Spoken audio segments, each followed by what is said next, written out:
Olá, pessoal! Mais um capítulo do nosso podcast. A gente já está no 5º podcast, olha só. E aí, hoje a gente tem uma convidada especial. E aí, vamos às apresentações, né, Érica? Sim, hoje a gente está recebendo aqui a Bruna, que é a tia Bruna, né? Ela atende também o meu filho.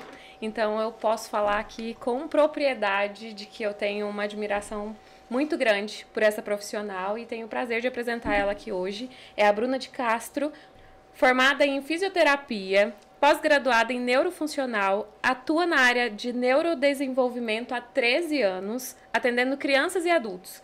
Na sua jornada, ela se especializou em vários cursos, dentre eles o método Bobat e psicomotricidade. Seja bem-vinda, Bruna. Obrigada pelo convite. Obrigada, meninas. Seja muito bem-vinda, Bruna. É um prazer ter você aqui com a gente. Obrigada. Espero contribuir.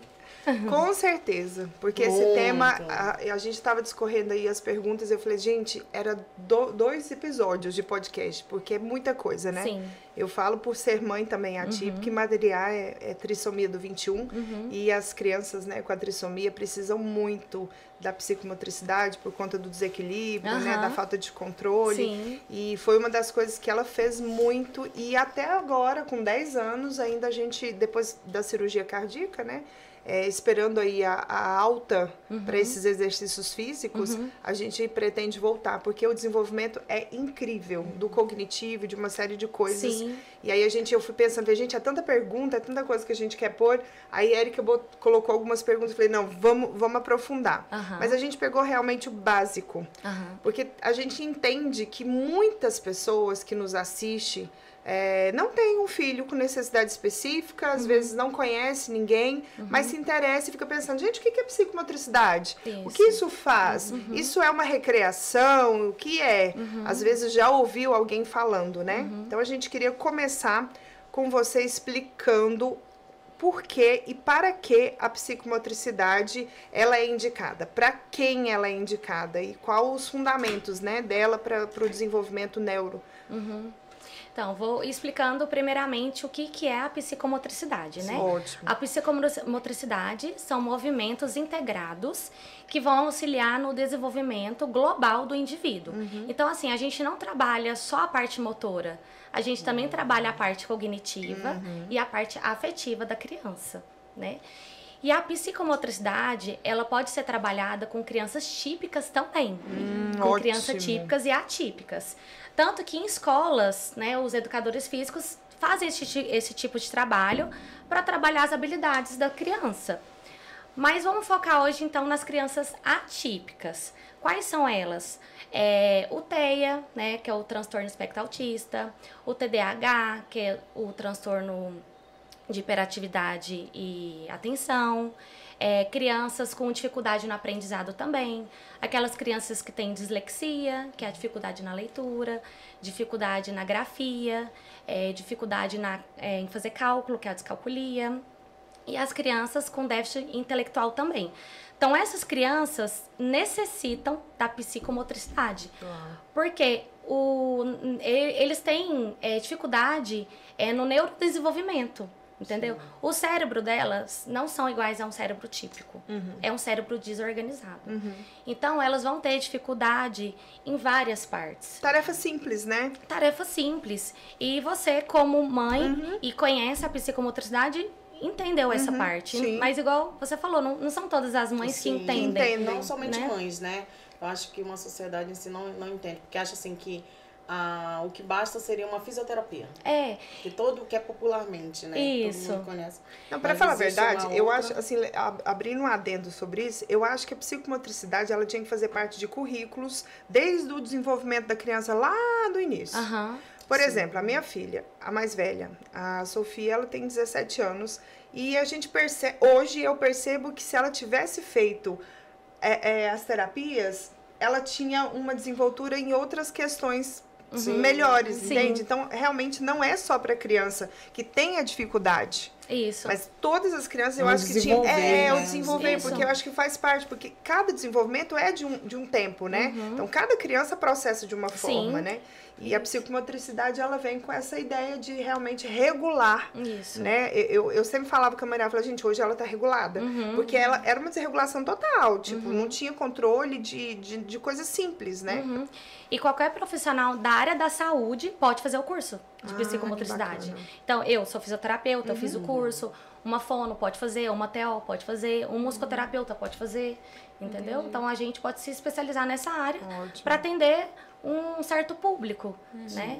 É muito interessante isso, e até quando a gente estava discutindo, né, sobre a pauta, eu falei, olha, eu acho que é um assunto interessante porque eu, mãe do Theo, e eu sei das dificuldades dele, que é uma criança atípica e eu já tenho conhecimento disso, não imaginava desde o início do diagnóstico que ele precisaria ter uma desenvoltura ali melhor que fosse direcionada pela psicomotricidade.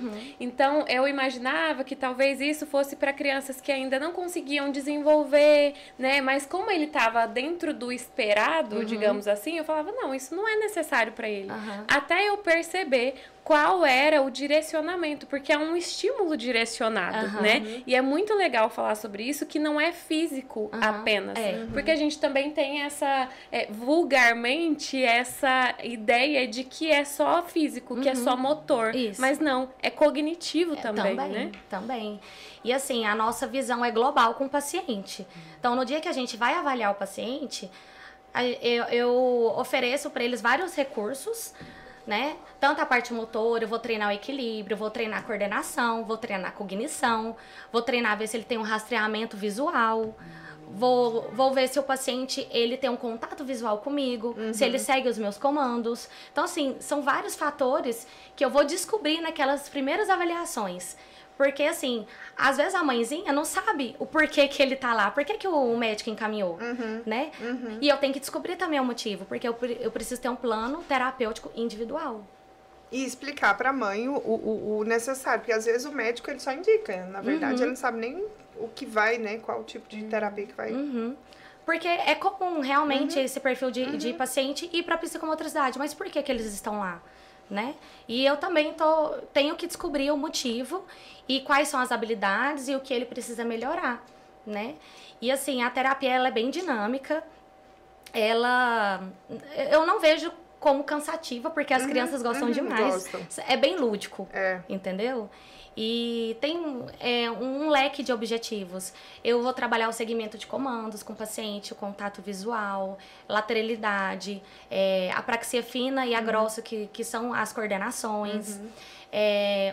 O rastreamento visual, quando a gente pensa em rastreamento, o que é isso? Às vezes tem um monte de objeto na mesa, você fala assim, filho, pega uma colher pra mamãe. A colher tá lá na frente dele, ele não tá vendo a colher, entendeu? Gente, acho que a Helena precisa de psicomotricidade. Então, a gente trabalha global, o paciente, entendeu? A parte afetiva, a gente pensa na socialização do paciente. O tempo de espera, ele é muito importante também, principalmente quando a gente trabalha em dupla. Eu acho que é o que mais pega dentro das nossas crianças. O tempo de espera. É o mais esperar importante o mesmo. amiguinho completar a tarefa para que ele venha fazer. Isso. Maria surtava. Ou então até mesmo a execução, né? O tempo da espera dele para conseguir. Porque muitas das vezes ele desregula ali. Que é dificuldade, né? Em esperar, né? Esperar. Aí, não, você calma, aí a gente fica, calma, você consegue, você vai... Mas ele já tá ali querendo executar aquilo, querendo resolver, que ele mesmo começa a desregular por conta desse Isso. E na minha sessão, o tempo de espera é primordial. Porque eu finalizo uma atividade e eu tenho que montar outra. Primeira coisa, eu peço para o paciente me ajudar a organizar a sala. Para ele não ficar ocioso. Porque se for um tempinho ali, já começa... você já não consegue retomar. É complicado, porque a minha sala é grande. Eu tenho esteira na minha sala, eles sabem ligar. Eu tenho... Imagina, cara. Já passei por apuros lá. Pro Theo, é a terapia da esteira. Ele me fala, é a terapia que tem a esteira? Eu sempre coloco ele na esteira.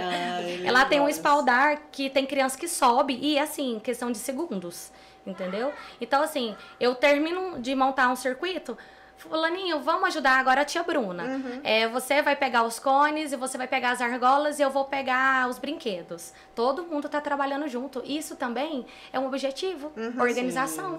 Entendeu? A criança que é organizada na terapia, ela pode fazer isso em casa também. Isso. Então,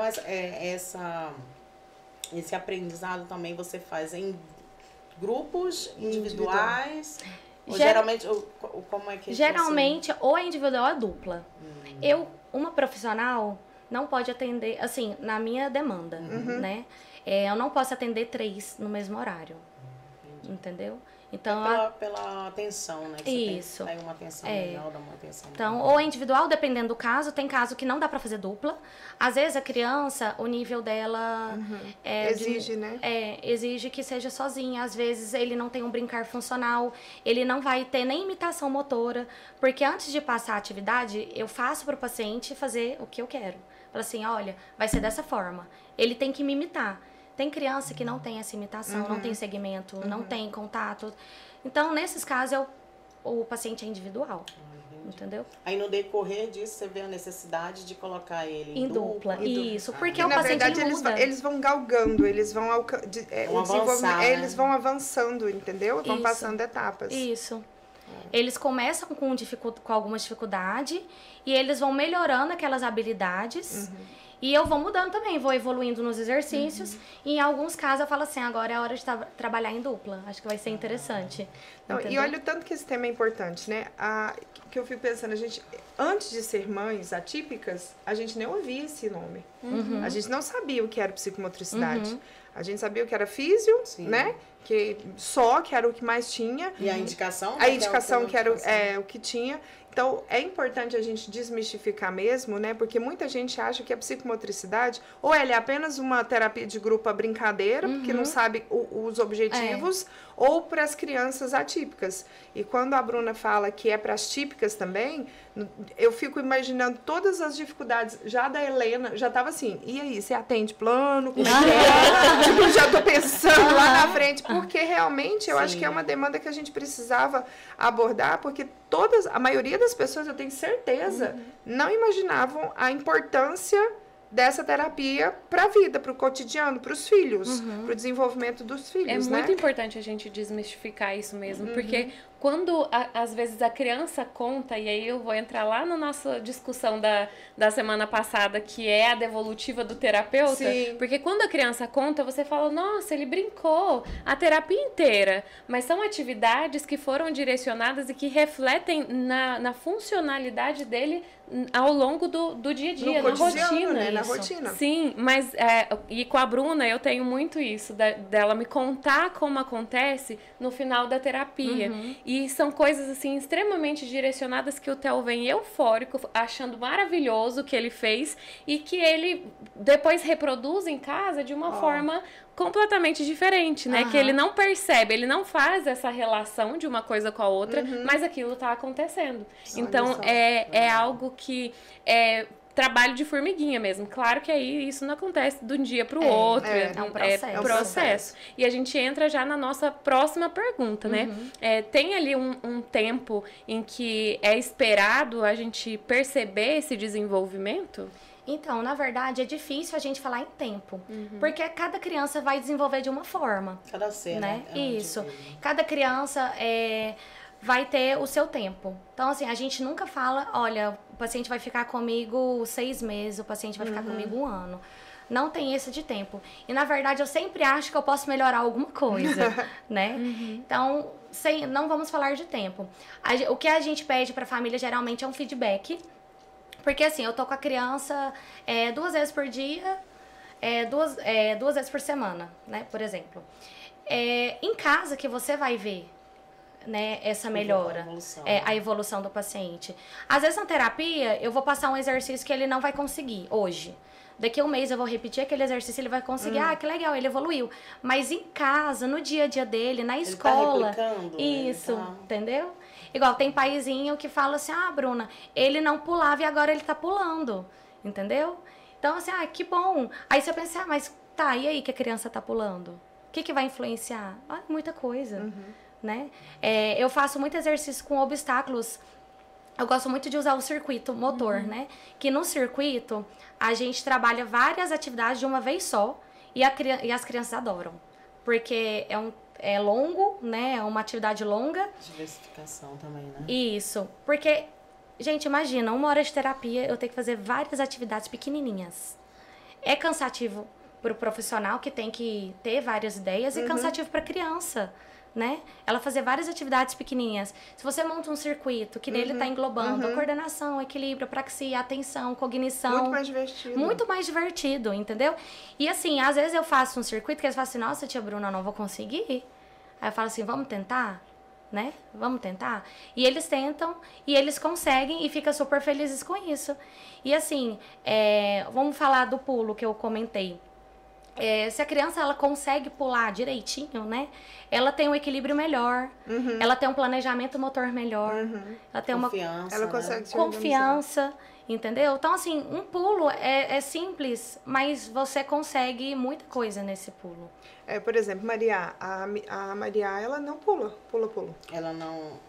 Nem nada que não... Ela nada, não seja tudo segura. que ela percebe que causa instabilidade, ela tem uma dificuldade extrema. E ela tem medo. Tem medo, tem medo. E é umas coisas assim bobas, por exemplo, ela já sobe no sofá e ela dá uns pulos no sofá, mas ela não pula. Às vezes, para descer um degrau, parece que tá... Porque eles têm, né, esse senso de espacidade diferente, né?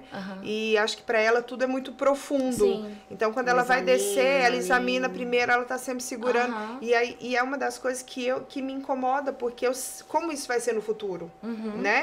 Então, até tava comentando esses dias, a gente precisa voltar... Ela tava fazendo esteira, mas na físio, até porque tinha que fazer um exame cardiológico, né? Mas é uma das coisas da psicomotricidade que ela avançou muito quando ela estava fazendo que podia fazer antes da cirurgia. Passar embaixo, né? Sim. Ela tinha muita dificuldade da atenção de passar, do jogar argola, de fazer coisa. O problema dela é a altura ainda. O pular. O pular. Sempre ela tem que estar segurando. Então, quando ela avançava e conseguia subir os degraus sem segurar em nada... Nossa, ela ficava muito feliz, muito feliz. É algo que a gente precisa retomar depois dessa alta. Que são pequenas coisas que fazem diferença na vida da criança. Sim. Entendeu? Que a gente precisa pensar no futuro também, né? E assim, nem sempre ela vai ter uma pessoa lá do lado dela pra segurar a mãozinha dela na hora dela subir ou descer um degrau. Justamente. Então a psicomotricidade trabalha muito essa noção espacial, planejamento motor, entendeu? E a confiança. Porque sempre quando eu vou evoluir no exercício, vou passar um exercício um pouquinho mais difícil, eles falam que eles não conseguem mesmo antes de tentar. Entendeu? E assim, se errar, tudo bem também. Se não conseguir, tudo bem também. Entendeu? Hoje não conseguiu... sempre vai e volta, né? Nas nossas crianças, eu já percebi. Nunca consegue... Tipo, uma você constância... Não, você não cria um plano de desenvolvimento para elas contínuo, né? Linear. Não, é um negócio, vai, não conseguiu, tem que voltar. Depois você tem que seguir outros caminhos, senão não avançam. E às vezes um dia a criança não tá bem também. Sim, acontece. Isso, acontece. Né? Emburra. Eu lembro que elas sentavam e falavam assim, não vou fazer. Acontece. Tudo gera o ambiente, o que aconteceu, o ocorrido, passado, presente. E geralmente quando você falou sobre essa dinâmica que você faz, explica pra gente mais ou menos a diferença entre a psicomotricidade e a terapia ocupacional. É o seguinte, a terapia ocupacional, ela vai trabalhar o cognitivo do paciente também, ela vai trabalhar as atividades da vida diária e vai trabalhar mais os membros superiores. A psicomotricidade, ela é bem global. Eu vou trabalhar o paciente no todo. O corpo, né? Isso, eu vou trabalhar o corpo. Isso, incluindo a cognição. Vou trabalhar tudo. Então, eu vou trabalhar a marcha dele. Às vezes tem pacientezinho que anda com o pezinho um pouquinho pra dentro. Com as perninhas abertas. Isso, Mas com a perninha andava aberta. muito aberta. Por conta da base, por conta do equilíbrio. Sim. Entendeu? Até hoje a gente ainda... Eu achei que ela não fechava, ela não ia andar bonitinha. Eu olho ela andando hoje e falo, nossa, olha o que a gente fez lá atrás no início... repercute aqui. Porque era muito assim, gente. Era uma coisa muito estranha. Então, ela não vai trabalhar a marcha do paciente. Entendeu?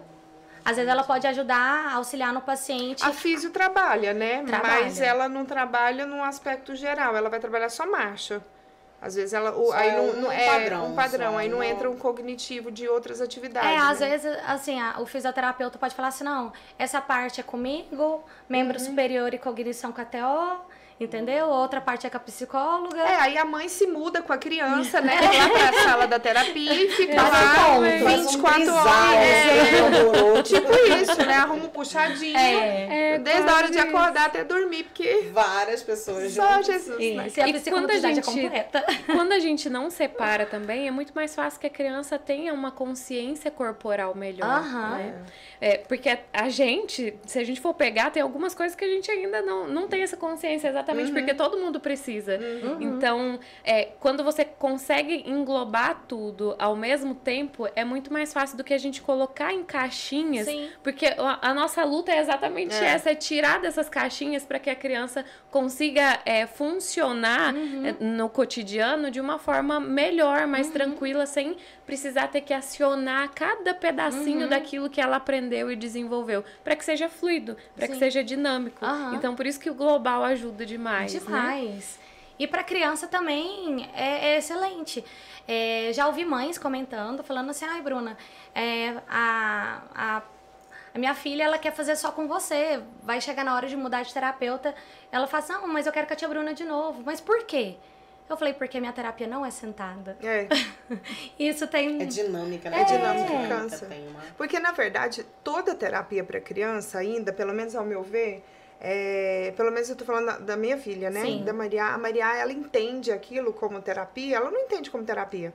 Ela entende como uma sala que ela entra, que tem a tia Bruna, que tem a tia fulana, tem a tia Ciclana, que ela vai fazer coisas, que ela vai brincar. Tanto que eu tenho a caçula, e quando eu tenho que levar a Helena para as terapias, né? Ela fica muito brava, porque ela quer entrar também. Já chegou a ponto de falar para mim, mãe, por que só a Maria entra para brincar?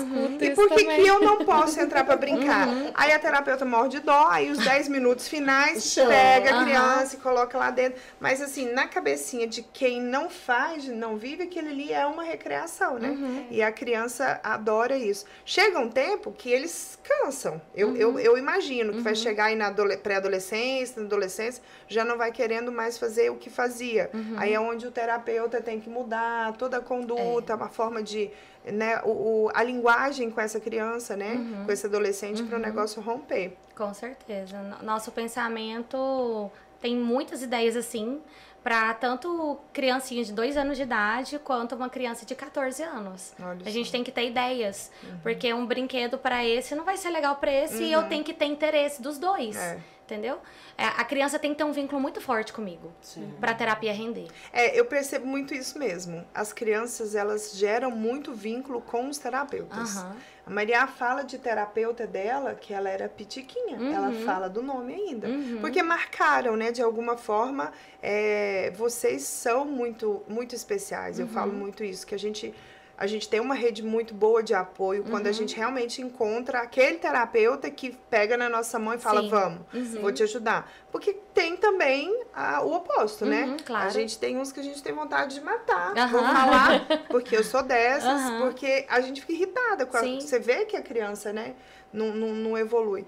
Mas isso é muito bom a gente trazer na pauta, né? Trazer para a mesa esses exemplos para que a gente tenha uma sociedade mais aberta, né? Para o que é o novo, né? Eu acho que tinha que ter como currículo nas escolas, sabe? Essa educação física que eles têm. Gente, se botasse circuito para esses meninos, seria maravilhoso. Seria maravilhoso. Entendeu? Do que aí você ficar numa quadra jogando vôlei. Eu fui essa pessoa que eu odiava. Eu também.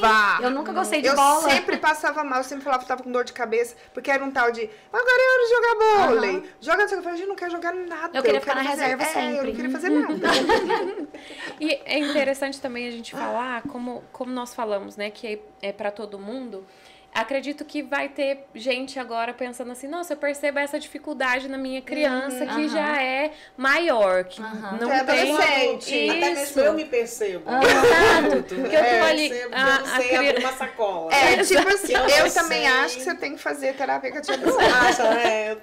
A minha pergunta é exatamente essa. Tem um tempo determinado para que isso aconteça ou qualquer pessoa, em qualquer idade, vai desenvolver e recuperar, digamos assim, né? Aquele desenvolvimento que não teve ainda? A gente tá pensando numa pessoa típica ou atípica? Vamos falar de uma pessoa atípica. Atípica? Típica. Tipo, tipo a Pamela. Acho que a gente pode... muito típica. Na verdade, a gente ainda tá fechando o diagnóstico da pessoa, sabe? Porque pode ter, às vezes, um diagnóstico que a gente não tá sabendo, né? Mas, sim, a gente pode melhorar nossa habilidade sempre. Tudo que a gente repete, a gente pode melhorar. Porque o comportamento, né, é moldado. Isso. Sim. Entendeu? Uns são moldados mais rápidos e outros não tanto, que demandam mais sessões. É igual tirar carteira de autoescola. Sim. Tem pessoas que, antigamente, que não era exigida a quantidade de aulas, 2 aulas o cara já ia lá fazer a prova, né? E conseguir. Outros já precisavam de 30, de 40. Habilidade a mesmo. mais habilidades. Não, né? e dizem que a repetição leva à perfeição. Sim. Né? Então, sim, a gente pode melhorar em tudo, entendeu? É a parte da coordenação, a parte da cognição, o equilíbrio. A não ser que tenha alguma coisa diferente, né? Às vezes, se a pessoa descobre, às vezes, um diagnóstico tardio, que pode acontecer, né? Aí, às vezes, ele precisa de alguma medicação para ela poder focar, para ela ter mais atenção. Vamos falar do rastreamento visual. Igual eu falei, coloca um monte de objeto na mesa, pega uma colher. Nossa, eu não tô vendo a colher. É desatenção. Mas aquilo tem algum diagnóstico? Entendeu? Então, eu tive um estagiário assim. Que era desatento. Não, ele era muito desatento. Aí, tipo, não era objetos, era na computador. Eu falava assim, acha pra mim a pasta? Tinha uma pasta. Ele não achava a pasta. Se a pasta tá na tela. Aí, assim, eu não sei se era nervosismo ou era da minha presença falando, ou se era mesmo uma desatenção. Né? Mas eu creio que era muito desatenção. E às vezes é coisa simples. Porque fazer porque quando começa a atrapalhar na sua rotina, aí você tem que ir em busca de um diagnóstico, vai atrás de um neuro, entendeu? A gente tá falando da filha de 16 anos que tá aqui nos bastidores e ela já tá se reconhecendo, já vai sair daqui com um diagnóstico de tanto ouvir a gente falar. Mas é bem por aí, né? Eu tenho certeza que muitas pessoas vão identificar agora. É claro que é comum que a gente tenha algumas coisas que não foram desenvolvidas nas habilidades porque a gente foca em outras. É natural. Mas é o que a Bruna acabou de falar. Se isso atrapalha a sua rotina, o seu cotidiano, aí precisa ser investigado, precisa ser desenvolvido. Até para que melhore, né? Que o desenvolvimento ele venha a melhorar. Eu acho que essa pergunta a gente até respondeu, né? Que quais eram as áreas da psicomotricidade necessárias para o desenvolvimento da criança. Que você já falou do cognitivo, essa parte toda. Essa próxima, eu fui lá no fundo do baú. Vamos lá. Sabemos que dentro do desenvolvimento da criança, a psicomotricidade ela atua, né, na formação desse indivíduo, em vários aspectos do qual você já especificou aqui. Pode nos ilustrar a importância desses estímulos para o aprendizado, não só na vida da criança, mas do jovem, do adulto? É o que a gente acabou de falar, mas eu queria que você ilustrasse isso para nós. Por exemplo, um adulto que não teve esses estímulos, onde isso pode impedir, atrapalhar, entendeu? Que ele venha alcançar cargos e escola e um monte de coisa, né? Então, como eu falei, a psicomotricidade ela tem vários objetivos, né? Então, se a pessoa não passou por aquilo e teve alguma dificuldade, né? Porque, igual eu falei, a psicomotricidade ela vai ver algum objetivo para ser trabalhado, né? Então, se ele lá atrás ele teve algum problema que não foi tratado, que ele não melhorou essas habilidades, pode intervir na vida adulta dele. Por exemplo, a parte da atenção, a parte do tempo de espera. Às vezes tem aquele adulto que ele é muito impulsivo, que ele não consegue focar no trabalho, ele pode ter dificuldade na coordenação, entendeu? Ele pode ter até mesmo um desequilírio corporal. Sabe aquela pessoa estabanada? Entendeu? Que passa, derruba. Sai derrubando tudo. Sai, derruba. Ela não tem uma noção espacial. Ela foi direcionada, você percebeu, né? A gente... Pra ver se a pessoa se percebe e começa a matricular nessa terapia. Matricular nessa terapia. Faltou uma noção espacial dele. Entendeu? Sim. Faltou. Nossa! Tô sentindo. Gente, próximo que a gente vai trazer um neuro. Já, porque a gente já sai com o relatório na hora. Então, assim, pode atrapalhar, às vezes, na vida adulta dele. A gente tá brincando isso, mas é assim, geralmente, eu até filmei esse final de semana, né? Gente, a pessoa tipo comer assim, algo. Agora, ela bate na mesa todo o tempo e o microfone não para de balançar. Aí, no primeiro, eu tava aqui, né? Assim, só que é muito do comer. E olha que eu como bem com passando mesmo, não como rápido, mas sempre gasta alguma coisa. Todo mundo fala, você tem que andar com um babador. Ela derruba em tudo. Em tudo. Ela consegue sair imunda de todos os lugares. Sério, gente, não, aí já é fono, já TO, psico, físico, minha filha é toda, é multidisciplinar. Porque assim, a gente tem que entender por que o alimento cai. Falta a sua destreza na hora de segurar o alimento? Atenção. Falta atenção. Não, é isso que eu digo, gente, não é atenção, porque eu como bem devagar, então... Não, mas você pode comer devagar, comida, mas você tá pensando em 1.500 coisas ao mesmo também, tempo. Né? O foco, às vezes, não tá na comida. Seu pensamento é muito acelerado. Muito. Às vezes ela come olhando pro vizinho, já pensou, julgou a pessoa no celular. É o TDAH, né? Certeza. Assim, não posso diagnosticar. Verdade. Por favor, obrigada. Continuando. Mas assim, parece, né? Mas eu sou muito acelerada. Assim, não pareço, né? Quando acontece algo, eu sempre interiorizo pra poder tipo, passar pra todo mundo mansidão. Mas aqui dentro. Sim, às vezes a pessoa tá paradinha, mas a cabeça dela tá um turbilhão. Às vezes tá banada também, derruba tudo que vem pela frente. É complicado, é que a gente fica segurando na mesa. Não, ela viu, eu sentei. Eu já tô quase assim, põe a mão pra baixo, ou vai cair.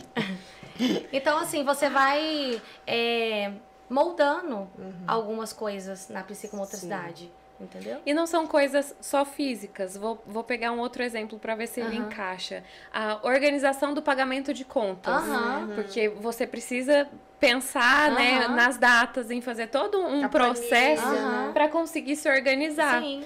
Então, é uma coisa que vai, claro, que prejudicar a sua vida adulta se você não conseguir desenvolver. E muito, né? Igual eu falei, a gente trabalha essa parte da cognição, né? E não só a psicomotricidade, mas outras terapias, cada um vai ter o seu foco, né? Cada um vai ver o que o paciente necessita. E essa parte da organização pega muita atenção também, né? Você pode tentar ser uma pessoa organizada, mas se você for uma pessoa desatenta, não vai dar muito certo. Entendeu? Então, a atenção e a organização vão andar juntas. Às vezes, você consegue... isso aqui é o pagamento desse dia, às vezes é o pagamento desse dia, mas às vezes, como que tá a sua rotina também? Né? Às vezes não é só a parte da psicomotricidade que precisa ser aprimorada. Às vezes a rotina também tá pesada. Sim. Né? Tá desorganizada. Tá desorganizada. Né? Às vezes você não é uma pessoa desatenta, mas você está desatenta. Entendeu? Isso é excelente de ser dito, porque é uma coisa que pode mudar, né, ao longo do caminho. Isso. Não necessariamente é uma característica que vai permanecer. Da mesma forma que você consegue desenvolver e aprimorar, tem outras situações externas que podem também fazer com que você tenha um déficit ali momentâneo, né, por um período. Isso. É claro que todas as coisas nós precisamos querer sair daquela onda, né? Então, para você entrar numa situação mais estável. Mas é bom a gente falar que tem situações em que nós estamos daquele jeito e não que nós somos daquele jeito. Sim. Uma situação pode regredir alguma coisa, entendeu? Não que a pessoa seja assim. E às vezes ela não é... Mas é a estação que a pessoa tá vivendo ali, né? Isso. Naquele momento, né? E eu acho que isso vem muito quando a gente falou, né, no podcast passado sobre a questão do luto, né? Quando as mães recebem o diagnóstico, não é só uma desorganização ali da vida dela, que tava tudo certinho, ela tinha horário para isso, para aquilo, agora ela tem que voltar, retroceder, reorganizar, não só as demandas do dia a dia, do cotidiano dela, que vai mudar 360 graus, porque se é uma pessoa que trabalhava de CLT, pode esquecer, ela vai ter que sair para que o filho desenvolva, então ela não vai conseguir, mas uma questão também interna, né? Eu acho que a desorganização interna, ela reflete na vida. isso que eu percebo, né? Eu falo assim, minha casa. Quando eu acordo muito acelerada, desorganizada, internamente, a primeira coisa que eu faço é querer arrumar a casa. Eu tava falando disso hoje. Gente, para arrumar a casa, precisa bagunçá-la. Aí tem todo um processo. Aí você tem que... Vem tudo e arruma, aí você já... E eu acho que eu tenho um pouco desse TDAH, porque eu olho pra pia, mas na verdade eu acho que não é bem. Eu acho que é a demanda da quantidade de coisas que a gente exerce. Sim. Aí você olha pra pia, você olha pra máquina, você olha pro varal, você olha pro menino, você olha pro gato. É tanta coisa ao mesmo tempo que aí você tem que parar e falar... É o que a gente falou desde o primeiro dia, as prioridades. O que é importante para hoje? Eu trocar a água do peixe, porque ele vai morrer. Vim fazer isso, olha, eu vim pra cá. Então, porque eu olhei pra ele e falei assim, a hora que eu voltar, ele morreu. E eu vou ficar com a consciência pesada, porque não troquei. Então, deixa eu trocar. Por isso que atrasei, viu, Fábio? 5 minutos. Troquei, salvei uma vida. Salvou uma vida, graças a Deus. Tudo bem. Mas eu acho que essas demandas, né? Eu acho que a nossa vida, a nossa casa, ela reflete a desordem que tá em todas as coisas. Deus tem falado muito comigo sobre isso. Fala muito assim, o teu quarto, a tua cama, ela reflete como você está espiritualmente, que é aquilo assim, você tá bagunçado, a cama tá bagunçada, eu já notei. Então ela percebe. Aquilo que tá dentro é refletido fora, né? E como nós, como cuidamos da casa, a casa vai refletir isso. Porque a gente mantém a organização dali. Não, e eu já percebi, as pessoas podem falar até que é coisa, não sei o que, é da cabeça, não é isso não. Todas as vezes que eu acordo e consigo arrumar a cama, parece que meu dia rende. Não sei vocês, ou foi uma loucura que eu pus na minha cabeça. Mas o dia que eu não consigo, quando eu volto da caminhada, corrida de alguma coisa, que eu olho pra casa, tá tudo... Parece que a casa tá mais desorganizada quando eu saí, só porque a cama tá desorganizada. Incrível isso, né? Mas pode estar vinculado ali a uma crença, né? Mas é uma forma que a gente acha de se organizar. Pra isso. Bom lembrete, amanhã a primeira coisa que eu vou fazer é arrumar minha cama. Pra ver se vai dar certo. Eu tô precisando. Vai colocar escrito Você lá. tá falando dessa questão arruma a cama. Arruma a cama. Dessa organização nas crianças, né? Eu vi você ilustrando as crianças dentro do seu consultório. Gente, vamos arrumar, não sei o quê, ppp. A trissomia... Pensa nos meninos que não quer arrumar nada, né? Sim, eu já atendi bastante. Meu Deus, Maria. Não, agorinha. Era um custo. Aí eu comecei a reproduzir coisas que tinha na terapia. Por exemplo, Maria ama livros. Então ela brinca que ela é professora, que ela é isso, que ela é aquilo, tá. Aí na terapia eu tinha uma estantezinha lá com um monte de livro que ela tirava 1.500 vezes esse livro e arrumava 1.300 lá. E aí, chegava em casa, era tudo muito desorganizado, os livros jogados, vinha para um lado para o outro. Aí, fizemos uma estantezinha igualzinha da terapia. E aí, ela começou a desorganizar. Lá na terapia, ela arrumava tudo mesmo. Quase faltava arrumar por tamanho, por catálogo, aquele negócio. E lá em casa, aquela bagunça. Aí, eu comecei a usar a psicologia reversa. Falei, Maria, vou falar pra tia fulana, a tia Rosa, nunca esqueci. Vou falar pra tia Rosa que... você tá desorganizando todos os livros na estante, aqui em casa, e lá se arruma tão bonitinho. Foi uma vez que eu cheguei lá e falei, Rosa, arrumei uma estante igualzinha à sua, mas a Maria só arruma aqui, ela não arruma lá em casa. Acabou. Quando eu chego lá e eu vejo tudo bagunçado, eu falo, Maria, vamos arrumar os livros? Aí sempre é o não, né? Porque ela sempre tem a negação. Não. Aí quando você vê, ela já tá arrumando. Tá bom. Tá bom. Tá bom. Então, acho que isso é bacana, né? Porque as crianças também vão reproduzir em casa, né? Essa parte. Com muita dificuldade, mas reproduzir. É porque é diferente, né, gente? A casa, a mãe do terapeuta. A mãe faz tudo, né? É diferente. E assim, vocês convivem com a criança 24 horas, né? E assim, querendo vocês ou não... Vocês 2 vezes por semana. Então assim, vocês dão muita demanda pra criança, né? Vai almoçar, vai tomar banho, vai organizar isso. Então é muita informação. A gente é chata. Na verdade, é necessário, né? Porque acaba, se vocês fizerem tudo, criança acomoda, né? E não vai fazer nada. Então, assim, tem que dar esses comandos mesmo. Isso é importante pra elas. Mas é porque são muitos comandos. Na minha terapia, não é tanto assim, né? E às vezes eu falo... E são prazerosos, né? Sim. Tipo, ela não tem que guardar chinelo, sapato. E ela sabe que ela tem que organizar aquilo pra gente começar uma outra atividade, entendeu? Então, assim, às vezes eu falo assim, nossa, tia Bruna não consegue pegar, me ajuda. Na verdade, eles vão lá rapidinho pegar, entendeu? Vai lá, e mesmo se tá ali não é se limitando, né? Ele tá, como é que você fala que você, às vezes quando você diz assim, eu tenho que conseguir fazer aquilo, tal coisa, você tá esqueci o nome agora que você falou, que sempre você fala. Que você sempre não se limita, você sempre tá a si mesmo tentando evoluir. Se cobrando? Tipo isso que você fala, né? Que eu preciso fazer tal coisa com tanto tempo. Ah, tá. Eu tenho essa loucura de querer fazer muitas coisas ao mesmo tempo. Aí eu me coloco, é um desafio. Desafiando. Tipo, eu vou me desafiar. Eu vou desafiar que eu quero... Vou falar, né? Fala, gente, coisa boba. Mas eu não sei por que eu faço isso. Mas as crianças fazem, tipo assim... Como tem isso daqui. Eles adoram desafios. Então eu tenho que conseguir lavar todas as vasilhas antes que o café derrame. E o leite também. Aí, sabe, a gente é assim. Eu era louca, sabe? Ela me contou isso, eu fiquei assim. Eu faço isso direto. Aí eu vou lavando lá e eu vou olhando. O leite, não sei o quê. Não, eu vou conseguir. Mais 2.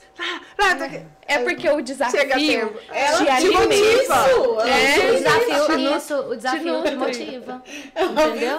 Deve ser carência, porque não fiz psicomotricidade quando eu era pequena. Nem existia na minha época. Se existisse, eu era boa nesse negócio. Eu posso falar que é psicomotricista. Meu Deus. Que chique. Muito difícil. Não, tu repete agora. Uma terapeuta. Foi a falta da terapeuta que você foi a sua própria terapeuta. É a sua própria terapeuta, né? Ela se desafia direto. Eu tenho muita habilidade com coisas manual, adoro. Mas não coisas pequenas, por exemplo. Não me entregue nada de tricô, não vou fazer, não tenho. Mas, tipo, lixar a caixa, pintar, recortar, colar, eu amo. Minha mãe é o oposto. Minha mãe não consegue abrir o negócio do correio. Eu falo, mãe, tinha que fazer alguma coisa, tinha que fazer TO, mãe. Aí não consegue. Aí eu vejo Pamela também, uma dificuldade para abrir um saquinho daquele Rapidez. Falei, gente, que coisa, é só fazer isso aqui. Então é tão engraçado isso, né? Porque pelo menos eu não rasgo sacola, sabe? Não, mas é por isso. Eu não tenho a paciência de ficar... Eu já tenho. Aquele nozinho, não sei o quê. Nós tinha que morrer. Não tenho. Ela pegou minha sacola toda e deu nó. E botou lá dentro da gaveta. Falei, gente, quem fez isso? Foi o problema dela. Mas você vê, cada uma tem uma habilidade. Olha só que loucura. Isso é bom. Não, e na cabeça dela tava arrumando. A vontade foi pegar todas as sacolas, jogar fora. Falar, não quero mais negócio. Porque ela não conseguiu usar. Não, gente. Não, mas é a vida. paciência. Igual você falou, não vou tirar nozinho. Não, deixa eu já abrir. Sanguínea fleumática. Mas é isso, cada uma tem uma habilidade diferente do outro. E é por isso que é bacana, né? Por isso que eu gosto tanto de falar da diversificação, né? Da diversidade, da inclusão. Imagina se todo mundo fosse igual, que chato que seria. Sim. Né? Um caos, né? Um caos. Por isso que existe os meninos atípicos. E eu amo ser mãe atípica, sabe? Eu olho pra Maria. Ensinam demais, sim, né? eu olho pra minha filha. Sério, gente, nunca eu perguntei assim... Olhei pra ela, na verdade uma vez eu olhei pra ela e falei assim, como que seria a fisionomia da Maria se ela não fosse Down? Né? Porque no meu caso tem os tracinhos e tal. E aí depois fiquei pensando, gente, eu acho que eu não queria nem ter, entendeu? Não me vejo como uma filha, tipo, vulgarmente normal. Na verdade, as minhas 3, nenhuma é normal, né? Com nada. Cada uma é viagem, alguma coisa. Porque ela é o que é exatamente desse jeito, era pra né? ser, né? Não tem como a gente assim. imaginar diferente. Não seria a mesma pessoa. Então, não dá pra imaginar mesmo também, não. Tem muitas características que eu vejo no Theo que também vêm a partir do autismo e tal, mas que fazem ele ser quem ele é. E isso é importante a gente valorizar. Sim. Quando a gente tem essa consciência, a gente não fica nesse questionamento de como seria. Acho que seria mais fácil. Não tô romantizando, porque tem desafio demais. As crises são terríveis. Ninguém gostaria de passar a semana numa clínica para fazer terapia. Repetição todo o tempo na sua cabeça. Mãe. Cansa. A gente cansa também. Muito. Claro. Mas isso não tira... Não é o fim do mundo. Exato. E não tira a felicidade que a gente tem da criança ser como ela é. Sim. Não trocaria, não mudaria. Por isso que eu acho que o bacana do nosso quadro, né? Do nosso podcast é justamente sobre isso, né? A gente conseguiu ressignificar essas histórias. Adaptando, moldando, né? Trazendo para a mesa pessoas de valor, trazendo para essa mesa aquilo que vai contribuir com uma sociedade, né? E eu tô muito feliz, assim, de receber cada um de vocês aqui, somando, né? Porque a gente tem ouvido feedbacks. Sim. Sabe, as mães têm entrado, mães já de menino de 30 anos, entendeu? Que já me falou assim, nossa, não tinha... ela não se percebia, ela falou assim, gente, eu assisti 3 vezes e eu fui percebendo cada etapa, o menino já tem 30. Sim. Né, do que passou e às vezes nem deu tempo, não tinha ninguém para falar sobre isso. E aí a gente vem justamente com esses quadros. Antigamente não tinha tanto diagnóstico assim. Até atualmente, vamos falar do TEA nível de suporte 1. Não é fácil ser diagnosticado. Porque você pensa, mas é uma criança que tá brincando, uma criança que tem o contato visual. Que tá falando. Socializando. Então é difícil até hoje, entendeu? Você fazer esse diagnóstico. E até você foi falar sobre isso, me lembrei. Eu estava lendo uma matéria esses dias, agora recente, que a partir de 2025 não vai ter mais a classificação dos níveis no TEA. Não vai ter mais 1, 2, 3 de suporte. Entendeu? Então vai ser o paciente, a criança ou adulto dentro do espectro autista e ponto. Justamente por conta disso. As políticas públicas, né, acabam diminuindo. Seletiva. Diminuindo aí esse dificultar que o leve tem. Não tem tanta necessidade. Não tem necessidade. Até do LOAS, do benefício mesmo, eles queriam taxar sobre isso. Não, mas ele já lê, ele já escreve, ele vai ser um bom profissional. Mas não entende que para esse menino chegar na vida adulta moldado para ser um bom profissional, a mãe teve que pagar todas as terapias, ela teve que trabalhar, né? Mas aí não tem. Aí, graças a Deus, aí conseguiram uma emenda e parece que foi aprovado. E a partir do ano que vem não vai ter mais isso. Então, o benefício tem que valer para todos, independente de níveis, porque não é porque é leve que é leve. Né? Nenhum diagnóstico é leve. É muito válido a gente falar sobre isso. Nenhum diagnóstico é leve, nenhuma deficiência é leve. Para quem vive, para quem cuida, que no caso as mães, os pais, os cuidadores, né? Eu falo com frequência no meu Instagram também sobre isso, por trás de ele nem parece autista, nossa, ele fala, nossa, ele brinca tão bem, ele gosta tanto de estar com outras crianças. Tem horas e horas de terapia, anos de terapia que nós estamos desenvolvendo para chegar lá. Mas todo mundo que Mas ninguém vê, porque vê só o resultado final. Exato. Então, a ponto de... eu já falei algumas vezes, né, sobre os médicos que atendem, a ponto do médico falar assim, não, ele não precisa de atendimento prioritário, ele pode ficar aqui esperando, ele é uma criança funcional.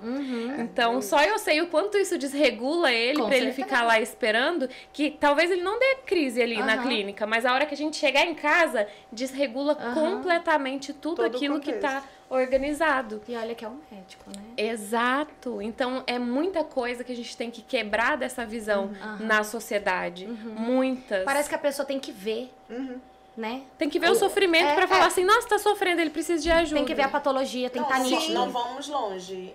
O autismo, ele não tem igual a trissomia 21, né? A característica física. Isso. Então, a primeira coisa que a gente escuta de todo mundo, não parece autismo. Mas aí eu quero saber quem colocou um estereótipo e dizer, esse aqui é o autista raiz. Mas na verdade é porque eles sempre pegam essa questão dos níveis, entendeu? Para ser um autista, tem que ser nível 3. Ele não socializa, ele não fala, ele não anda, ele não vive em sociedade, tipo isso, entende? Então, as outras crianças que não estão nessa característica, não, tá tranquilo. Vamos lá. A trissomia, a síndrome de Down, há pouco que foi colocada no rol dos pais que são funcionários públicos poderem trabalhar um tempo menor, entendeu? Por quê? Porque o Estado, o governo, as leis, não, o Down, menina, eles andam, eles falam, aí eles começam assim, você viu aquele influencer? Aí eles vão pegando os casos de sucesso, ok? E aí eles esquecem que por trás dos casos de sucesso existem terapias, investimento, nível social, financeiro, melhor. Demais. Aí eles esquecem da mãe solo, que mora lá na Vila 50, que não tem nem o que comer em casa, que não consegue, precisa de ônibus, precisa de favores para levar esse menino numa terapia pública, quando se tem uma terapia que sai. Ou seja, o menino nasce com a trissomia, passa por todo esse processo. Tem criança que eu conheço dentro da associação que a gente cuida, que começou a terapia aos 6, 7 anos de idade. Porque a mãe não sabia nem o que o filho tinha. Se ele era Down ou não. Então, é muito complexo, né? A gente precisa muito falar sobre isso. Ele não recebeu. Não, nenhum. Aí você pensa, pegar esses estímulos com uma criança já de 6 anos, que já tá em outra fase do desenvolvimento. O menino vai voltar? Não vai, ele perdeu. Aí, o terapeuta não faz milagre. Ele não tem uma varinha de condão pra falar plim, plim, plim, plim, você já faz. Chega aqui, a gente vai avançar daqui. Não, acabou. Vamos recuperar o tempo perdido. Não, esquece.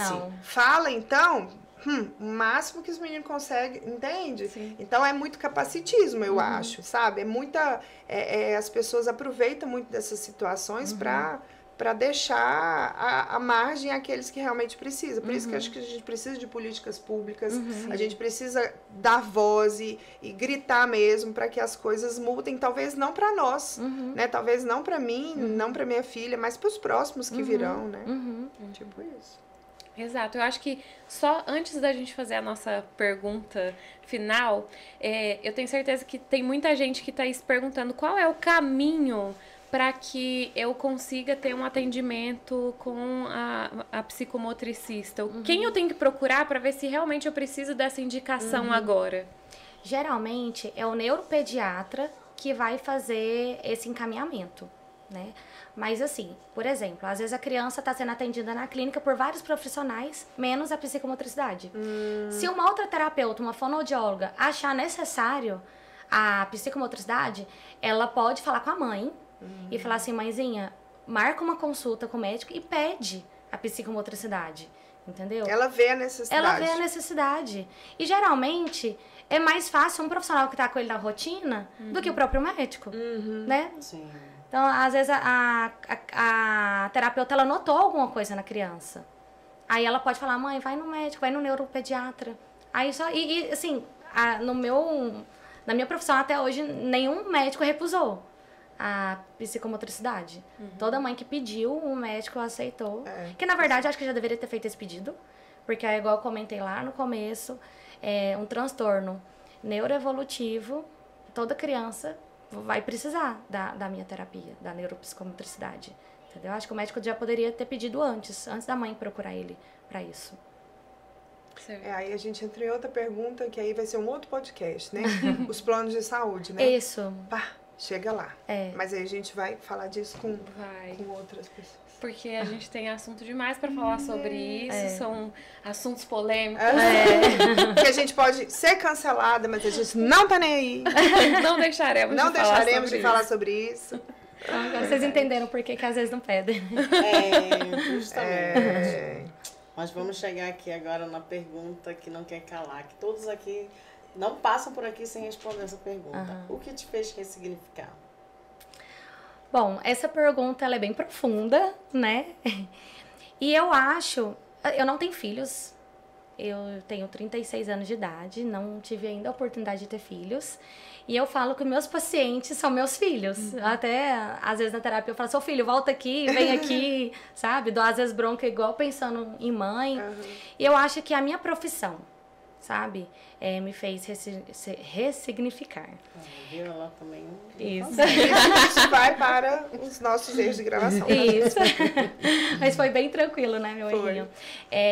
Desde quando eu formei, eu entrei na área da neuro, porque a vida me colocou na neuro.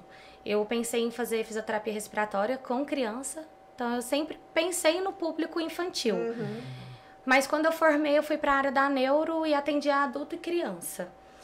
E eu falei, ok, então vamos, né, especializar nessa área, vamos capacitar. E depois eu comecei a atender só adulto, Aí eu falei, então, peraí, então agora eu vou focar mais no adulto. Comecei a fazer outros cursos pensando mais no adulto, neurológico. Depois eu voltei só criança. Falei, ok, então agora vamos fazer outro curso de capacitação só para criança. Depois comecei a atender um público autista. Falei, então vamos me capacitar para isso. Então, assim, o perfil dos meus pacientes me fizeram evoluir na minha evolução, no meu trabalho. Depende do público que eu tô atendendo, eu vou me capacitar para aquilo, entendeu? Eu não quero somente fazer um curso para ter no meu certificado. Eu quero entender, eu quero aprender, eu quero estudar, para eu poder mostrar para os pais a evolução, para mostrar para a família a evolução. O resultado. Então, hoje em dia, meu trabalho me faz evoluir, minha profissão me faz evoluir. Eu vou me adaptar, entendeu? O que vier, eu vou me adaptar. Vou adaptar, estudar, para eu poder evoluir e cada vez mais ser uma profissional melhor. E que não deixa de ser um chamado, né? Sim. Porque existem terapeutas e terapeutas. Né? Então a gente percebe no olhar, a gente percebe no carinho como que você fala, que realmente queima no seu coração, né? Talvez você poderia trabalhar com crianças, mas falar, não, quero trabalhar só com típicas, né? E aí você optou em trabalhar com as atípicas, né? Sim. E a gente com excelência. Eu acho que quando a gente gosta do que a gente faz... O nosso coração está, né? A gente já quer o telefone, né? Claro. As redes sociais. Eu gosto muito da minha profissão, gosto da minha área. Eu me divirto com as crianças, entendeu? Eu falo para as pessoas assim, gente, eu chego no meu trabalho, eu não posso estar cansada. Eu não posso estar com sono, entendeu? Porque eu faço as atividades junto com elas. Mesmo que às vezes tenha dupla, eu tenho que participar. Sim. Entendeu? Você é o espelho, né? Vez, Você repete isso de acordo com cada paciente, a quantidade, né? Isso, eu tenho que participar. Eu tenho que fazer o que eu quero que eles façam, eu tenho que fazer também. Entendeu? Tem paciente que quer brincar de bola, né? Tem paciente que quer usar a bola como recurso, então vamos usar a bola como recurso. Eu fico... Tem hora que a minha sala é do lado da recepção.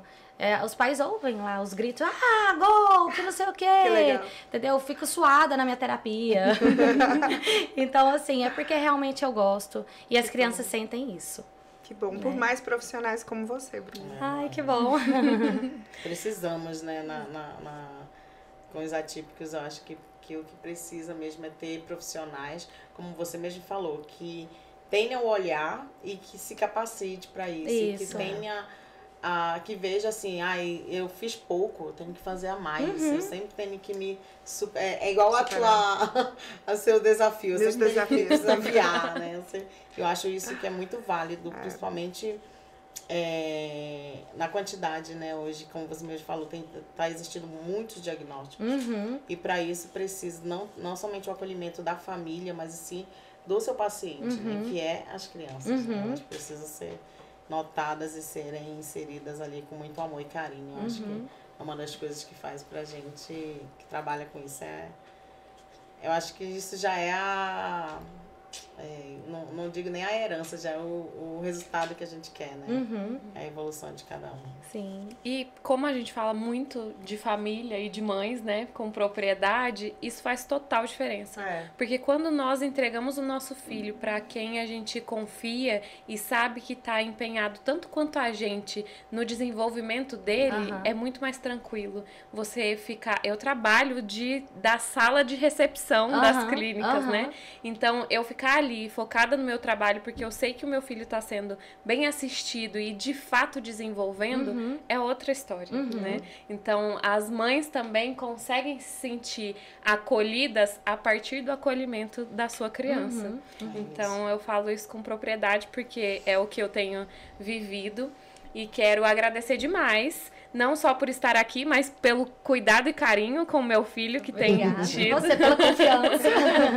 E por disponibilizar o seu tempo para que a gente pudesse levar esse conhecimento que nós estamos aqui também procurando, buscando para várias outras pessoas. Eu falo que esse é o nosso espaço, é o jeitinho que a gente encontrou de levar a vários lugares conhecimentos que estavam ali muito restritos produtos para um público muito específico, mas que precisa chegar a todo mundo. Sim. Não só as famílias atípicas, não só quem chegou ali pela dor porque está precisando, mas para todo mundo que tenha conhecimento de qual é o caminho, qual é o percurso que a gente faz também para que essas pessoas estejam inseridas na sociedade, que é longo. Sim, né? Não é fácil. Bruna, muito obrigada, Obrigada por você ter disposto, né, seu tempo de estar aqui. Quem quiser depois, gente, o telefone da Bruna, viu? Manda pra gente lá no direct. Vamos colocar o arroba dela. Que a gente vai colocar o arroba, pode procurar. Então, a nossa intenção também é abrir esse espaço, né, para que as pessoas também... e aqui a gente é muito categórico, né? Sim. A gente sempre traz as pessoas que a gente realmente tá escolhendo a dedo. Então... A gente vai colocar lá, viu? Quem tá precisando de uma psicomotricista, já tem essa aqui, já pode anotar. Tia Bruna tá lá. E não é só pra crianças. Gente, é pra adulto também. Nós, adultos. Nós, adultos. Gente, é isso. A gente encerra o nosso 5º episódio. Aguarde a gente na sexta-feira que vem, às 8 horas, todas as sextas, com um monte de temas maravilhoso. Beijo. Beijo. Tchau. Tchau, tchau.